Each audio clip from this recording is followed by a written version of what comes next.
സംസ്ഥാനത്ത് തെക്കൻ ജില്ലകളിൽ അടുത്ത 2 ദിവസം പരക്കെ മഴയ്ക്ക് സാധ്യത. ഇന്ന് തിരുവനന്തപുരം, കൊല്ലം ജില്ലകളിൽ ഓറഞ്ച് അലർട്ടാണ്. പത്തനംതിട്ട, ആലപ്പുഴ, കോട്ടയം, എറണാകുളം, ഇടുക്കി ജില്ലകളിൽ യെല്ലോ അലർട്ടുമാണ്. നാളെ 7 ജില്ലകളിൽ യെല്ലോ അലർട്ട്.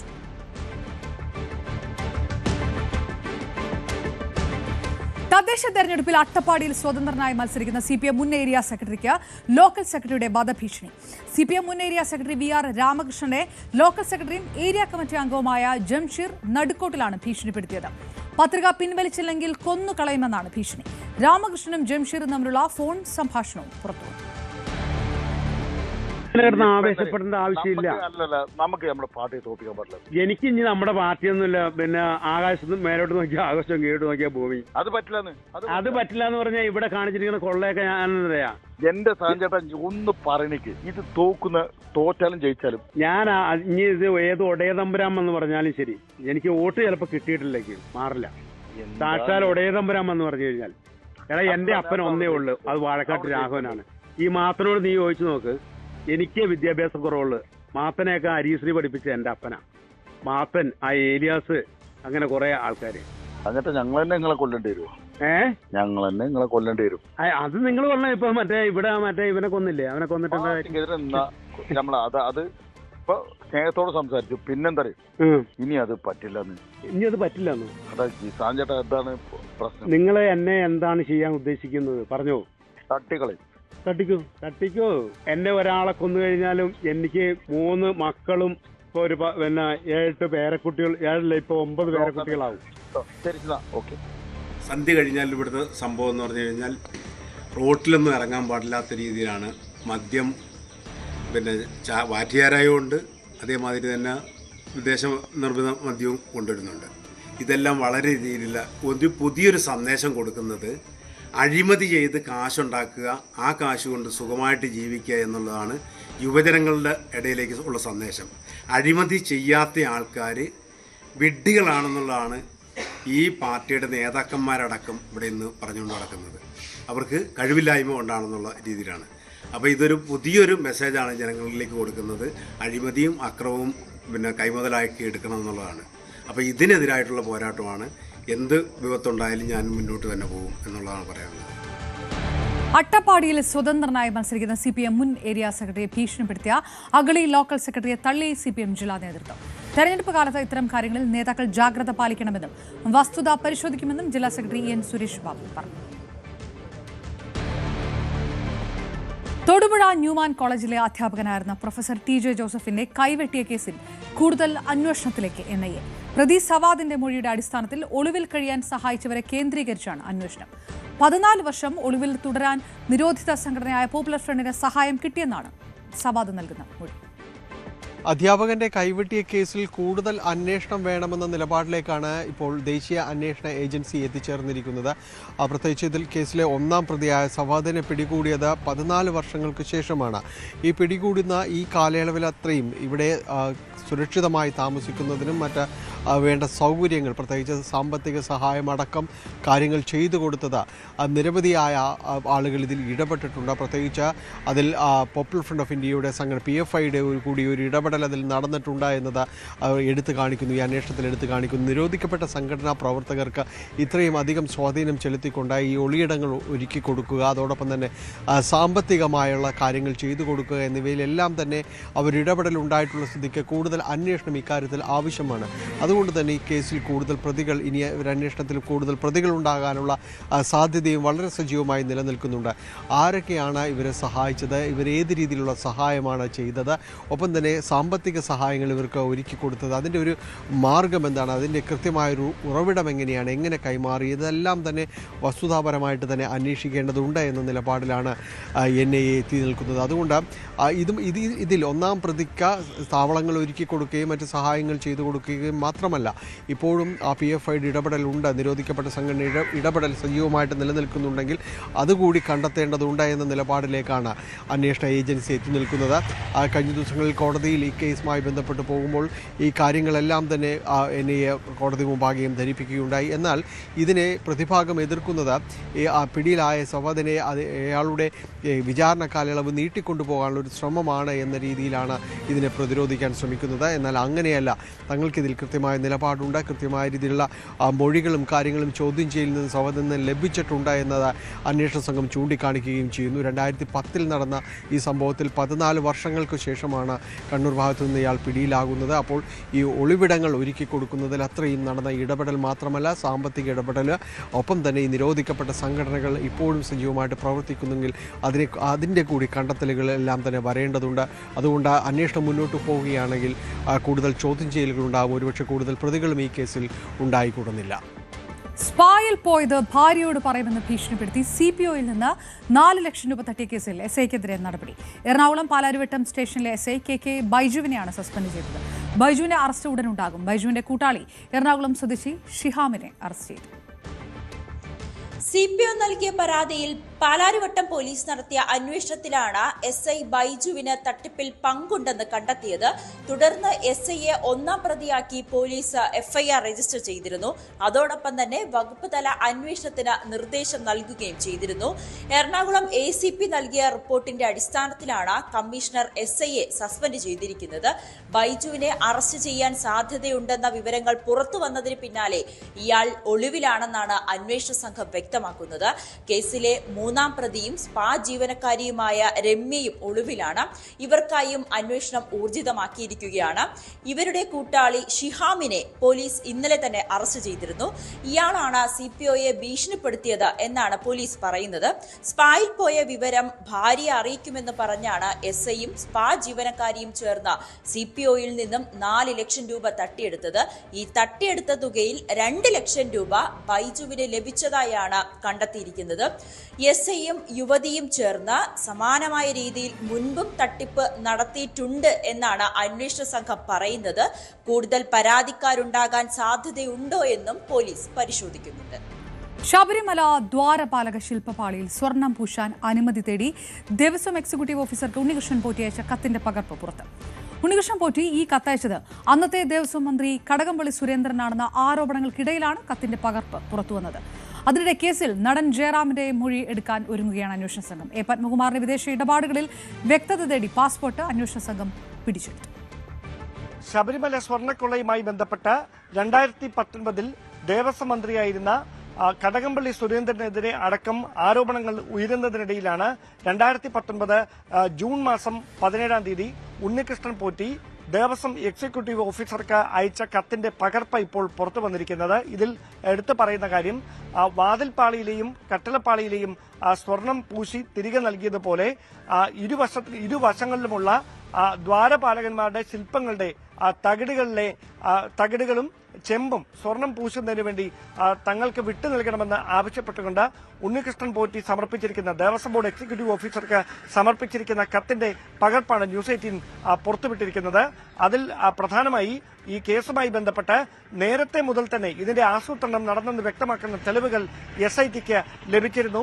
മാത്രവുമല്ല, ഉണ്ണികൃഷ്ണൻ പോറ്റി നൽകിയ കത്തിന് പിന്നീട് അതിന് അനുവാദം നൽകിക്കൊണ്ട് ദേവസ്വം ബോർഡ് എടുത്ത തീരുമാനത്തിന്റെ തെളിവുകളും പുറത്തു വന്നിട്ടുണ്ട്. അതായത് കൃത്യമായ ആസൂത്രണത്തോടെയാണ് ഈ തട്ടിപ്പ് നടന്നത് എന്ന് ഇതോടെ ഉറപ്പിക്കാവുന്ന തരത്തിലേക്ക് കാര്യങ്ങൾ എത്തുകയാണ്. അതിൽ ദേവസ്വം ബോർഡ് ഭാരവാഹികളും ദേവസ്വം ബോർഡ് ജീവനക്കാരും അടക്കം ഉൾപ്പെട്ടിട്ടുണ്ട് എന്ന് വ്യക്തമാക്കുന്ന രേഖകളാണ് പുറത്തു വരുന്നത്.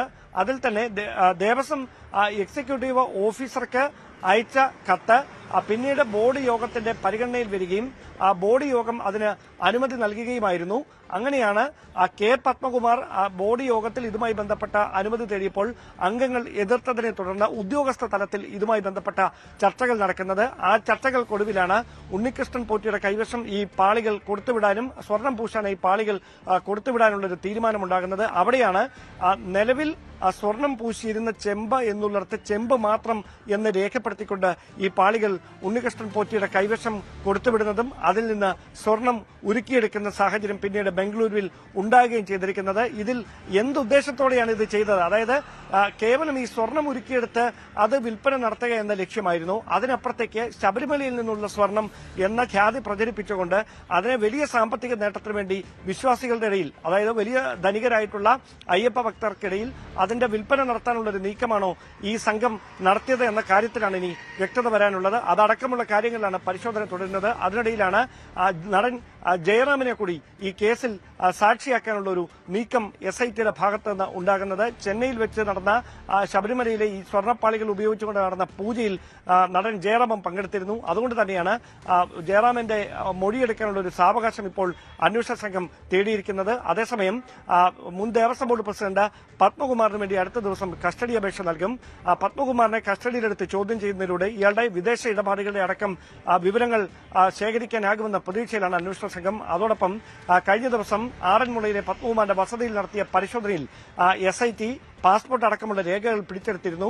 2019 മുതൽ ഉണ്ണികൃഷ്ണൻ പോറ്റിയുമായി ചേർന്ന് പത്മകുമാർ വിദേശയാത്ര നടത്തിയിട്ടുണ്ടോ എന്ന് പരിശോധിക്കുന്നതിന് വേണ്ടിയിട്ടാണ് ഈ രേഖകൾ പിടിച്ചെടുത്തിരിക്കുന്നത്. അതോടൊപ്പം പത്മകുമാറിന്റെ കുടുംബാംഗങ്ങളുടെ ഭൂമി ഇടപാടുകളെ കേന്ദ്രീകരിച്ചുകൂടി SITയുടെ അന്വേഷണം പുരോഗമിക്കുകയാണ്. അതിനപ്പുറത്തേക്ക് നിലവിൽ ഈ അന്വേഷണം എത്തി നിൽക്കുന്നത് ഉണ്ണികൃഷ്ണൻ പോറ്റിയും പത്മകുമാറും തമ്മിൽ നടന്ന വലിയൊരു ആസൂത്രണത്തിലൂടെയാണ് ഈ തട്ടിപ്പ് ഇങ്ങനെ നടന്നത് എന്നാണ്. അതിനപ്പുറത്തേക്ക് മറ്റേതെങ്കിലും രാഷ്ട്രീയ ഉന്നതർക്ക് ഈ കേസുമായി ബന്ധപ്പെട്ട് ഏതെങ്കിലും തരത്തിലുള്ള ബോധപൂർവമായ അറിവുണ്ടായിരുന്നോ, ഇടപെടൽ നടത്തിയിട്ടുണ്ടോ എന്ന് കണ്ടെത്താനുള്ള നീക്കമാണ് SIT ഈ ഘട്ടത്തിൽ നടത്തിക്കൊണ്ടിരിക്കുന്നത്. ധ്വജാരോഹണ ചടങ്ങിനൊരുങ്ങി അയോധ്യ. രാംപഥിൽ തീർത്ഥാടക പ്രവാഹം ആരംഭിച്ചു കഴിഞ്ഞു. മറ്റന്നാൾ പ്രധാനമന്ത്രി നരേന്ദ്രമോദിയാണ് കാവ്യ പതാക ഉയർത്തുക. നിരവധി ആചാര്യന്മാരും സന്യാസിമാരും പങ്കെടുക്കുന്ന ചടങ്ങ് പ്രൗഢഗംഭീരമാക്കാനുള്ള ഒരുക്കങ്ങളിലാണ് സംഘാടകർ. അതിമനോഹരമായ, ഏറെ ഭക്തി നിർഭരമായ ഒരു സ്ഥലത്താണ് ഞാനും പ്രശാന്ത് മംഗലശ്ശേരിയും ഉള്ളത്. അത് മറ്റൊന്നുമല്ല, അയോധ്യ ക്ഷേത്രത്തിന്റെ തൊട്ടു മുന്നിൽ മറ്റന്നാൾ ഇതുമായി ബന്ധപ്പെട്ട് വളരെ പ്രധാനപ്പെട്ട ചടങ്ങ് നടക്കുന്ന ക്ഷേത്രത്തിന് തൊട്ട് മുന്നിലാണ് നമ്മൾ ഉള്ളത് എന്നുള്ളതാണ് ഏറ്റവും പ്രധാനപ്പെട്ട കാര്യം. ധ്വജാരോഹണം എന്ന വളരെ നിർണായകമായ പ്രധാനപ്പെട്ട ചടങ്ങാണ് ക്ഷേത്രത്തിന്റെ പൂർത്തീകരണം. അതായത് 3 നിലയുള്ള ക്ഷേത്രം അത് മുഴുവൻ പൂർത്തിയായതിനു ശേഷം ഉള്ള ഒരു പ്രധാനപ്പെട്ട ചടങ്ങാണിത്. പ്രധാനമന്ത്രി നരേന്ദ്രമോദി തന്നെയാണ് ഈ ചടങ്ങ് നിർവഹിക്കുന്നത് എന്നുള്ളതാണ് ഏറ്റവും പ്രധാനപ്പെട്ട കാര്യമായുള്ളത്. അതിനായി അദ്ദേഹം മറ്റന്നാളോടുകൂടി അയോധ്യയിൽ എത്തിച്ചേരും. അതിനുള്ള എല്ലാ തയ്യാറെടുപ്പുകളും എല്ലാ ക്രമീകരണങ്ങളും ഇവിടെ പൂർത്തിയായി വരികയാണ്.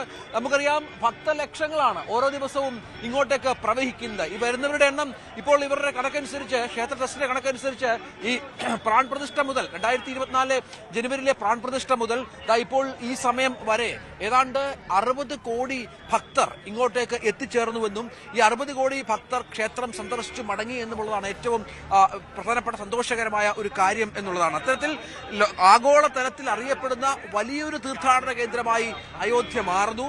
അതനുസരിച്ചുള്ള മാറ്റങ്ങൾ അയോധ്യയുടെ നഗരവീഥികളിൽ, ഇതൊരു ഗ്രാമമായിരുന്നു, ഇതിപ്പോൾ നഗരമായി വളർന്നു. അതനുസരിച്ചുള്ള മാറ്റങ്ങൾ അയോധ്യയുടെ നഗരവീഥികളിൽ സംഭവിക്കുന്നു എന്നുള്ളതാണ് ഏറ്റവും പ്രധാനപ്പെട്ട കാര്യം. അത്രത്തോളം ഇവിടുത്തെ വ്യവസായവുമായി ബന്ധപ്പെട്ടായാലും വികസനവുമായി ബന്ധപ്പെട്ടായാലും സാമ്പത്തിക രംഗവുമായി ബന്ധപ്പെട്ടായാലും കച്ചവടവുമായി ബന്ധപ്പെട്ടായാലും ഒക്കെ അനവധിയായ മാറ്റങ്ങൾ. കാരണം നമുക്കറിയാം, ഇന്ത്യയിൽ തന്നെ ഏറ്റവും വലിയ ഒരു ക്ഷേത്ര നഗരിയായി അയോധ്യ മാറിയ ഒരു സാഹചര്യമുണ്ട്. കാരണം ഏറ്റവും അധികം ആളുകൾ, ഭക്തർ, തീർത്ഥാടകർ എത്തുന്ന ഒരു ക്ഷേത്ര നഗരിയായി അയോധ്യ മാറിയ ഒരു സാഹചര്യമുണ്ട്. അതിനിപ്പോൾ നമ്മൾ മലയാളികളുടെ എണ്ണത്തിലും വലിയ വർധനവുണ്ട് കേട്ടോ. മലയാളികൾ ഏതാണ്ട് മനസ്സിലാക്കുന്നത് രാമഭക്തരായ മലയാളികളിൽ ഏതാണ്ട് ഭൂരിഭാഗം ആളുകളും അയോധ്യയിൽ ഈ 2 വർഷത്തിനുള്ളിൽ വന്നു മടങ്ങി എന്നുള്ളത് തന്നെയാണ്. അത്തരത്തിൽ ഇപ്പോൾ ഇവിടെ വരുമ്പോഴും നമുക്ക് ഒരുപാട് മലയാളികളെ കാണാം. കോഴിക്കോട്ടുകാരായാലും പാലക്കാട്ടുകാരായാലും മലപ്പുറത്തുകാരായാലും കാസർഗോഡുകാരായാലും ഒക്കെയുള്ള അനവധികളായ തിരുവനന്തപുരത്തുകാരായാലും ഒക്കെയുള്ള മലയാളികളെ കാണുകയും അവരുടെ സന്തോഷം നമ്മൾ പങ്കുവെക്കുകയും മറ്റും ചെയ്യുന്നുണ്ട് ഇടയ്ക്കിടയ്ക്ക്. അങ്ങനെ എല്ലാ തരത്തിലുള്ള ആളുകളെ ആകർഷിക്കുന്ന വളരെ മനോഹരമായ ഭക്തിസാന്ദ്രമായ ഒരു പ്രദേശമായി ഇത് മാറുകയാണ്, ഈ സ്ഥലം മാറുകയാണ്. അതുകൊണ്ട് തന്നെ ആ തരത്തിലുള്ള മാറ്റങ്ങൾ നമ്മുടെ കൺമുന്നിൽ നമ്മൾ കാണുന്ന ഒരു സാഹചര്യമുണ്ട്. ഇതിനോട് ചേർത്ത് വെക്കണം നമ്മുടെ ധ്വജ കൊടിയുയർത്തൽ എന്ന വളരെ പ്രധാനപ്പെട്ട ചടങ്ങ്. 191 അടി ഉയരമുള്ള മകുടം, ക്ഷേത്രത്തിന്റെ മുകളിൽ സ്ഥാപിച്ചിരിക്കുന്ന മകുടത്തിന് മുകളിലാണ് പ്രധാനമന്ത്രി ഈ കൊടി ഉയർത്തുക. അതാണ് ഏറ്റവും പ്രധാനപ്പെട്ട കാര്യം. ഈ ചടങ്ങിന് ആയുള്ള ഒരുക്കങ്ങൾ അതിന്റെ ഏതാണ്ട് എല്ലാ പൂർത്തീകരണങ്ങളിലേക്ക് ഇപ്പോൾ കടക്കുകയാണ്. ഇപ്പോൾ ഇവിടെ പുഷ്പാലങ്കൃതമാക്കുകയാണ്. ഈ മുൻവശമൊക്കെ പുഷ്പാലങ്കൃതമായിക്കൊണ്ടിരിക്കുന്നു. അതിനുള്ള ഒരുക്കങ്ങൾ തകൃതിയായി പുരോഗമിക്കുകയാണ്. നവംബർ 25-നാണ് ഈ ചടങ്ങ് എന്നുള്ളതാണ്. ഈ ചടങ്ങ് കുറ്റമറ്റമാക്കുന്നതിന് എഞ്ചിനീയർമാരും പൂജാക്രമം നിർവഹിക്കുന്ന സംഘങ്ങളും ഒക്കെ കഴിഞ്ഞ കുറേ ദിവസങ്ങളായി റിഹേഴ്സലും മറ്റും നടത്തുന്നുണ്ട്. ത്രികോണാകൃതിയിലുള്ള കാവ്യ നിറത്തിലുള്ള പതാകയാണ് ക്ഷേത്രത്തിൽ ഉയർത്തുക എന്നാണ് നമ്മളെ അറിയിച്ചിട്ടുള്ളത്. ഈ നടുക്ക് ഓം എന്ന ചിഹ്നവും ഉണ്ടാകും. ചടങ്ങിൽ അയോധ്യ, കാശി, ദക്ഷിണേന്ത്യ എന്നിവിടങ്ങളിലായി 108 ആചാര്യന്മാർ പങ്കെടുക്കും. രാമക്ഷേത്രത്തിന്റെ നേരത്തെ പറഞ്ഞ 191 അടി ഉയരത്തിലുള്ള ശിഖരത്തിലാണ് ഇത് സ്ഥാപിക്കുക. അതാണ് ഏറ്റവും പ്രധാനമന്ത്രി പങ്കെടുക്കുന്ന ഏറ്റവും പ്രധാനപ്പെട്ട ചടങ്ങ് എന്ന് പറയുന്നത്. 2020 ഓഗസ്റ്റ് 5-നാണ് ഔദ്യോഗികമായി രാമക്ഷേത്രത്തിന്റെ നിർമ്മാണം ആരംഭിച്ചത്. 2024 ജനുവരിയിൽ രാമവിഗ്രഹം പ്രതിഷ്ഠിച്ച് പ്രാൺ പ്രതിഷ്ഠാ ചടങ്ങ് പ്രൗഢഗംഭീരമായി അതിഗംഭീരമായി നടന്നു എന്നുള്ളതാണ്. അത്തരത്തിൽ ഈ പ്രധാനപ്പെട്ട ചടങ്ങിനെ അത് ആ തരത്തിൽ തന്നെ മുന്നോട്ട് കൊണ്ടുപോവുകയും അതിനൊപ്പം തന്നെ അത്രത്തോളം തന്നെ പ്രൗഢഗംഭീരമായി ഈ ചടങ്ങും നടപ്പിലാക്കുക എന്നുള്ളതാണ് ഇപ്പോൾ ക്ഷേത്രത്തിൽ തീരുമാനിച്ചിരിക്കുന്നത്. അതിനനുസരിച്ച് ക്രമീകരണങ്ങൾ ഇവിടെ നടപ്പിലാക്കി വരുന്നത് നമുക്ക് ദൃശ്യങ്ങളിലൊക്കെ കാണാം. പ്രശാന്തിന്റെ ക്യാമറയിൽ കാണാം. എത്രയോ ലക്ഷക്കണക്കിന് ആളുകളാണ് ഇങ്ങോട്ടേക്ക് ഒഴുകി വരിക. അക്ഷരാർത്ഥത്തിൽ ഈ ഭക്തർ ഒഴുകി വരുന്നു. വളരെ ശാന്തമായി, വളരെ സമാധാനമായി, ഒരു തരത്തിലുള്ള അസ്വാരസ്യങ്ങളുമില്ലാതെ അകത്ത് കയറി ക്ഷേത്ര ദർശനം നടത്തി മടങ്ങി വരുന്നു. അതാണ് ഇവിടുത്തെ സാഹചര്യം. ലക്ഷക്കണക്കിന് ഭക്തർ വന്നു പോകുന്ന ഒരു പ്രദേശമാണിത്. പക്ഷെ അപ്പോഴും വളരെ സുഗമമായി തന്നെ കാര്യങ്ങൾ മുന്നോട്ട് കൊണ്ടുപോകുന്ന ഒരു സ്ഥലമായി തന്നെ നമ്മളിതിനെ കാണുകയും വേണം. ഭക്തി ഭക്തി ഭക്തി ഭക്തി മാത്രമാണ് ഈ ക്ഷേത്രത്തിന്റെ പ്രത്യേകത എന്നുകൂടി നമ്മൾ ഓർക്കണം. പ്രശാന്ത് മംഗലശ്ശേരിക്കൊപ്പം രഞ്ജിത് രാമേന്ദ്രൻ, അയോധ്യ. ഒരിടവേളയ്ക്ക് ശേഷം കാഞ്ചീപുരത്ത് പൊതുപരിപാടിയിലൂടെ തമിഴക രാഷ്ട്രീയത്തിലേക്ക് വീണ്ടും വിജയുടെ മാസ് എൻട്രി. കരൂർ ദുരന്തത്തിന് ശേഷമുള്ള ആദ്യ പൊതുപരിപാടിയിൽ DMK കടന്നാക്രമിച്ചായിരുന്നു വിജയുടെ വാക്കുകൾ. എല്ലാവർക്കും വീടും ബൈക്കുമാണ് തമിഴക വെട്രി കഴകത്തിന്റെ വാഗ്ദാനം. കരൂർ ദുരന്തം നടന്ന് 57 ദിവസത്തിനു ശേഷം തമിഴക വെട്രി കഴകത്തിന് പുത്തൻ ഊർജം നൽകി പാർട്ടി നായകന്റെ മടങ്ങിവരവ്.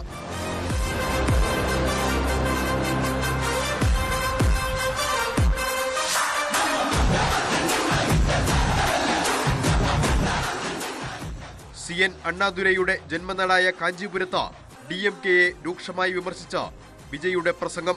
അണ്ണായുടെ ആദർശങ്ങൾ DMK കുഴിച്ചുമൂടിയെന്നും കൊള്ളയടിക്കുന്നവരായി DMK മാറിയെന്നും വിജയ് പരിഹസിച്ചു. சுரண்டிட்டாங்க, கொள்ளையடிச்சிட்டாங்க, நாசம் பண்ணிட்டாங்க, மோசம் பண்ணிட்டாங்கன்னு இன்னும் என்ன வேணாலும் சொல்லலாம். ஆக மொத்தம் அழிச்சிட்டாங்க. മണൽക്കടത്തടക്കമുള്ള അഴിമതികൾ അക്കമിട്ട് നിരത്തിയായിരുന്നു വിമർശനം. இதை நான் ஏதோ போற போக்கில் ஏதோ அடிச்சு விடலங்க, ஆதாரத்தோட தான் சொல்றேன். அனுமதிக்கப்பட்ட அந்த லெவலை தாண்டி 22,70,000 യൂണിറ്റ് മണല കൊള്ളയടിച്ചിരിക്കാங்க. കർഷകരുടെ താൽപര്യങ്ങൾ ബലികൊടുത്ത് വലിയ വികസനങ്ങൾ വേണ്ടെന്ന പരന്തൂർ ഗ്രീൻഫീൽഡ് എയർപോർട്ട് വിഷയത്തിൽ പാർട്ടി നയം വ്യക്തമാക്കി വിജയ്. காஞ்சிபுரம் மாவட்டத்தில் தான் பரந்தூர் ஏர்போர்ட் கட்டுற பிரச்சனையும் இருக்குது. அந்த பிரச்சனையில கண்டிப்பா நாங்க விவசாயிகள் பக்கம் தான் நிற்போம். அதுல எந்த மாற்று கருத்துமே கிடையாது. വിജയെയും വിജയുടെ ഒപ്പം നിന്നവരെയും നോവിച്ചവർ ഖേദിക്കുമെന്നാണ് നായകന്റെ മുന്നറിയിപ്പ്. വിജയുടെ പ്രസംഗത്തിൽ AIADMKയ്ക്കും BJPക്കും കാര്യമായ വിമർശനങ്ങൾ ഉണ്ടായിരുന്നില്ല എന്നതും ശ്രദ്ധേയം. കാഞ്ചീപുരത്തെ സ്വകാര്യ കോളേജ് ഓഡിറ്റോറിയത്തിൽ നടന്ന പരിപാടിയിൽ QR കോഡുള്ള ടിക്കറ്റ് ലഭിച്ച 2000 പേർക്ക് മാത്രമായിരുന്നു പ്രവേശനം.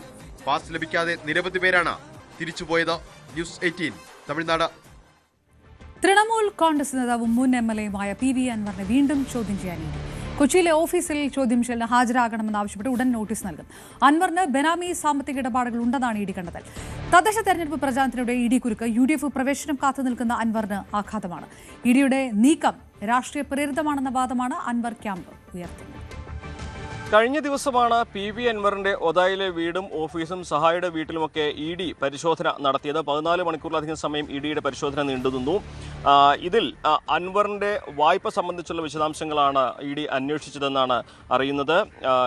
KFCയിൽ നിന്നും അൻവർ എടുത്ത വായ്പ 22 കോടിയിലധികം രൂപയുടെ വായ്പ, അത് സംബന്ധിച്ച വിശദാംശങ്ങളാണ് ED തേടിയത്. പക്ഷേ അൻവർ നൽകിയ വിശദീകരണങ്ങൾ പൂർണ്ണമായും തൃപ്തികരമല്ല എന്ന ഒരു മറുപടിയാണ് അല്ലെങ്കിൽ വിശദീകരണമാണ് EDയുടെ ഭാഗത്തുനിന്നുള്ളത്. അൻവറിന് ഒരു പക്ഷേ ചോദ്യം ചെയ്യലിനായി വീണ്ടും കൊച്ചിയിലേക്ക് വിളിപ്പിക്കുമെന്ന വിവരവും പുറത്തു വരുന്നുണ്ട്.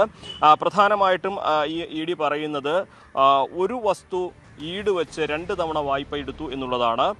അൻവർ 3 തവണയായിട്ടാണ് ഇത്രയും കോടി രൂപ, അതായത് മലങ്കുളം കൺസ്ട്രക്ഷൻ്റെ പേരിൽ 7.5 കോടി രൂപയും PVR ഡെവലപ്പേഴ്സിൻ്റെ പേരിൽ 3.05 കോടിയും 1.56 കോടി രൂപയും വായ്പ എടുത്തത്. ഇത് 2015-16 കാലഘട്ടത്തിലായിരുന്നു. എന്നാൽ അൻവർ പറയുന്നത് ഇത് സംബന്ധിച്ചുള്ള തിരിച്ചടവിൽ 6 കോടിയോളം അടച്ചു കഴിഞ്ഞു, ബാക്കി മാത്രമാണ് ഇനി അടയ്ക്കാനുള്ളത് എന്നുള്ളതാണ്. പക്ഷേ ആ പലിശയും എല്ലാം കൂടി 22 കോടിയിലധികം രൂപയുടെ വലിയൊരു സംഖ്യയായിട്ടാണ് ഈ അൻവറിൻ്റെ ബാധ്യത ഇപ്പോൾ നിലനിൽക്കുന്നത്.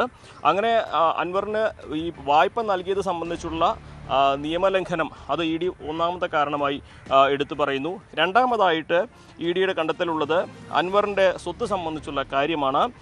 2016-ൽ 14.3 കോടി രൂപയായിരുന്നു അൻവറിൻ്റെ സ്വത്ത്. 2021-ൽ 64.14 കോടി രൂപയായിട്ട് അത് ഉയർന്നു.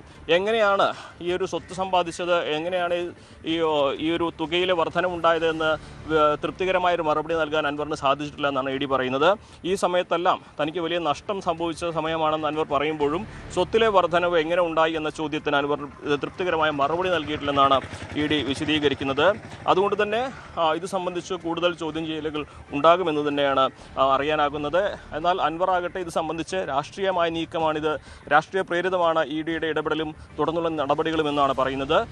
UDF പ്രവേശനത്തിന് പടിവാതിൽ നിൽക്കുകയാണ് EDയുടെ ഇടപെടൽ അൻവറിൻ്റെ രാഷ്ട്രീയ ജീവിതത്തിലേക്ക് വരുന്നത്. അതൊരു പ്രധാനപ്പെട്ട കാര്യമാണ്. ഈ EDയുടെ ഇടപെടലും അൻവർ കള്ളപ്പണം സ്വരൂപിച്ചിട്ടുണ്ട് അല്ലെങ്കിൽ കള്ളപ്പണം ഉപയോഗിച്ചിട്ടുണ്ട് എന്നുള്ള തരത്തിലുള്ള നിരീക്ഷണങ്ങളും രാഷ്ട്രീയമായിട്ട് അൻവറിനെ എങ്ങനെ ബാധിക്കുമെന്നുള്ളതാണ് കണ്ടു തന്നെ അറിയേണ്ടത്. എന്നാണെങ്കിലും എന്നായിരിക്കും ED അൻവറിനെ ഇനി കൊച്ചിയിലേക്ക് വിളിപ്പിക്കുക എന്നുള്ളത് അറിയാനുണ്ട്.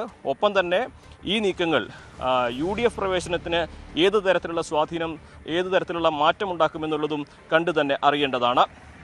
മലപ്പുറത്തു നിന്നും CV അനുമോദ്, ന്യൂസ് 18. ഒരാഴ്ചക്കിടെ 2 ശസ്ത്രക്രിയയ്ക്ക് വിധേയയായ വീട്ടമ്മ ചികിത്സയിലിരിക്കെ മരിച്ചു. പത്തനംതിട്ട ആങ്ങമൂഴി സ്വദേശി മായയാണ് മരിച്ചത്. ചികിത്സാ പിഴവാണ് മരണകാരണമെന്നാണ് ബന്ധുക്കളുടെ ആരോപണം. കോഴഞ്ചേരി മുത്തൂറ്റ് ആശുപത്രിക്കെതിരെ ബന്ധുക്കൾ ആറന്മുള പോലീസിൽ പരാതിയും നൽകി. കഴിഞ്ഞ തിങ്കളാഴ്ചയാണ് ഗർഭാശയമുഴ നീക്കം ചെയ്യുന്നതിനായി മായയെ കോഴഞ്ചേരി മുത്തൂറ്റ് ആശുപത്രിയിൽ ശസ്ത്രക്രിയയ്ക്ക് വിധേയയാക്കിയത്. നിരീക്ഷണത്തിലിരിക്കെ ശ്വാസമുട്ടൽ അനുഭവപ്പെട്ടതിനെ തുടർന്ന് വീണ്ടും സ്കാനിംഗ് നടത്തി. ആദ്യ ശസ്ത്രക്രിയയിൽ കുടലിൽ മുറിവുണ്ടായെന്ന് സ്കാനിങ്ങിൽ വ്യക്തമായതോടെ കഴിഞ്ഞ ദിവസം വീണ്ടും മായയെ ശസ്ത്രക്രിയയ്ക്ക് വിധേയമാക്കി. ഇതോടെ ആരോഗ്യനില മോശമായ മായയെ വെന്റിലേറ്ററിലേക്ക് മാറ്റിയെങ്കിലും ജീവൻ രക്ഷിക്കാനായില്ല. 2 തവണ ശസ്ത്രക്രിയ നടത്തിയതിലുണ്ടായ പിഴവാണ് മരണകാരണമെന്നാണ് ബന്ധുക്കളുടെ ആരോപണം. ആശുപത്രി അധികൃതരുടെ അനാസ്ഥയ്ക്കെതിരെ ബന്ധുക്കൾ പോലീസിൽ പരാതി നൽകി. ഒരാഴ്ചക്കകത്ത് 2 ഓപ്പറേഷനാണ്. ഒരു ഓപ്പറേഷൻ കഴിഞ്ഞ് ICU നടത്തി റൂമിലോട്ട് മാറ്റി പിറ്റേ ദിവസം ഓപ്പറേഷൻ ചെയ്യുന്നതാണ് എന്താ പ്രശ്നം? അത് ഹോസ്പിറ്റലിലെ പിഴവാണ്, ഡോക്ടറുടെ പ്രശ്നമാണ്, അത് ചെയ്താണെന്ന പ്രശ്നമാണ്. അതിന് ശക്തമായിട്ട് പ്രതിഷേധമുണ്ട്. അതിന് ആറന്മുള പോലീസ് പരാതി കൊടുത്തിട്ടുണ്ട്. ഇതിന്റെ തീരുമാനം അറിയാതെ ബോഡി ഏറ്റുവാങ്ങുന്ന പ്രശ്നമില്ല. ഇതുമായിട്ട് മുമ്പോട്ട് എവിടെ വരാണെങ്കിലും പോകും. ഇനി ഞങ്ങൾക്ക് പറ്റുന്നത് മറ്റൊരാൾക്ക് പറ്റില്ല. ഇതാണ് നമ്മുടെ ലക്ഷ്യം. എനിക്ക് പോകാനുള്ള പോയി. ഇനിയിപ്പോൾ നമ്മൾ വിഷമിച്ചിട്ടൊന്നും കാര്യമില്ല. ഇനി വേറെ സങ്കീർണതകൾ നിറഞ്ഞ ശസ്ത്രക്രിയയായിരുന്നുവെന്നും മായയുടെ ആരോഗ്യസ്ഥിതിയെക്കുറിച്ച് വ്യക്തമായ വിവരം ബന്ധുക്കളെ ധരിപ്പിച്ചിരുന്നുവെന്നും ആശുപത്രി അധികൃതർ വ്യക്തമാക്കി. അന്വേഷണവുമായി പൂർണ്ണമായും സഹകരിക്കുമെന്നും ആശുപത്രി മാനേജ്മെന്റ് അറിയിച്ചു. ന്യൂസ് 18 പത്തനംതിട്ട.